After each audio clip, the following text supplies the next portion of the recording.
My name is Marsha Gomes-Mckie, and I am a diversity sensitivity reader. I've been completing diversity sensitivity reads for a number of years, and today I'd like to give you some insights on what it is and what it is not.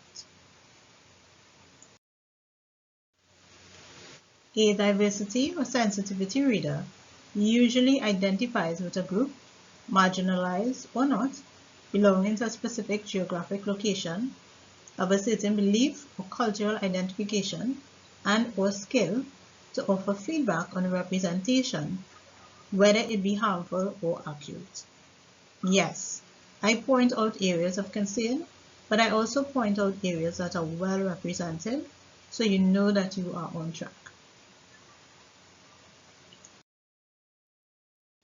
The best quote to describe what a diversity sensitivity reader does is Maya Angelou's quote, when she said, "I've learned that people will forget what you said, people will forget what you did, but people will never forget how you make them feel."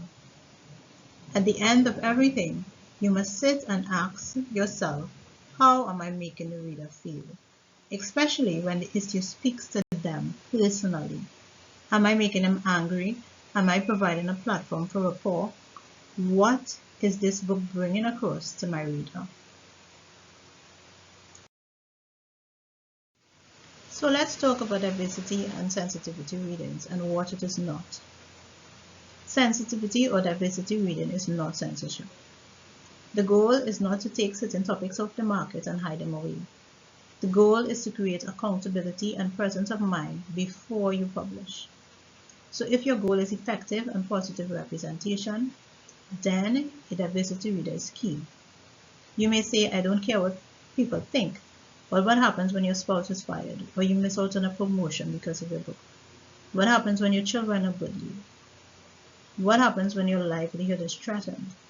It's effective research, so it's something that should be utilized. Some books are meant to be social commentaries. They are meant to provoke feedback and dialogue, and in these cases, a diversity reader isn't there to suggest a change, but to identify areas of concern so you can plan and develop a campaign of effective responses. In my opinion, you can write about any controversial topic. We don't talk about Bruno kind of topics because we cannot live in a bubble. A good sensitivity diversity reader doesn't just draw red circles on your novel and send it back to you for you to delete things. They find out what message you want to get across and brainstorm the best ways for you to go about it. I have even included in my course a version of social media posts to ensure that your message remains consistent. This generation deserves all the topics, the light, carefree ones, and the hard ones as well. We don't get to bury history or pretend things aren't going on. There are real things that are affecting the lives of so many people and they must be addressed. But we must write it with respect to get respect. Next, I'll say that sensitivity or diversity readings are not editing and beta reads. Sensitivity or diversity readers will read your entire novel, but will only focus on the feedback for specific areas. Writers usually know what issues they may be facing and will look for a reader. They should look for a reader who specializes in this issue. No one sensitivity reader can specialize in the full spectrum of issues. By definition, a sensitivity reader cannot speak on behalf of every nationality, every gender, culture, or profession. It is important that your reader should be aligned to your issue. You will need an editor to review your grammar and plot, and beta reader to give a general feedback on your genre, but a sensitivity and diversity reader is not responsible for this. Let's look at what sensitivity or diversity reading is. It's firstly a measure of genuineness. A writer should be limited only by imagination, not location, not culture or time, and this service offers a research bridge to writers who wish to write globally. I remember before I became an official reader, I agreed to arrange a local beta read for a middle grade novel for a writer who was writing about a Caribbean country, but she was not from the Caribbean. By the time I reached the third chapter, I realized that the children were in public school, but they were not in uniform. There were no public or private schools on that island that didn't have a uniform. The story had no controversial sensitivity issues, but it still required a diversity read by someone who could speak to the Caribbean culture so that the book would feel genuine.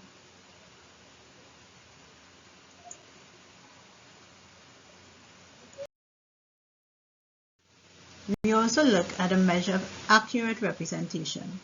Sensitivity issues generally pops up when a person or group believes that they have been misrepresented, stereotyped, or been mocked. It causes an emotional and sometimes physical reaction because the sensitivity is aligned to their self-worth. In some cases, they feel like the standard that they have been working hard to build is being eroded. There's a fear of being wrongfully judged or represented. I have found that people want to be rightfully seen. They want to be depicted in a way that makes them proud. Writers must take responsibility for representation. There's no way around that.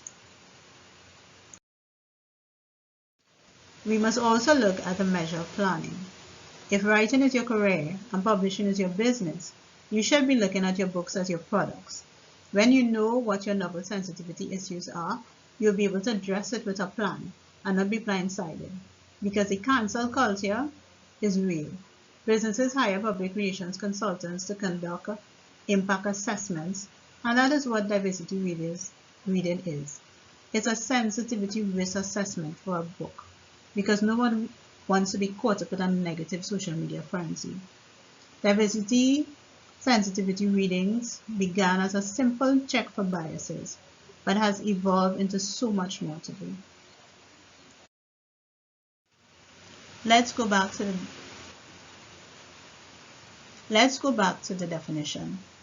A diversity or sensitivity reader usually identifies with a group, marginalized or not, belonging to a specific geographic location, of a certain belief or cultural identification, and or skill, to offer feedback on representation, whether it be harmful or accurate. Thank you. If you would like a sensitivity or diversity reading on any of the topics listed on the websites below, feel free to reach out. My name is Marsha. I'm a diversity and sensitivity reader. My email is mgomesmckie@gmail.com. Thank you.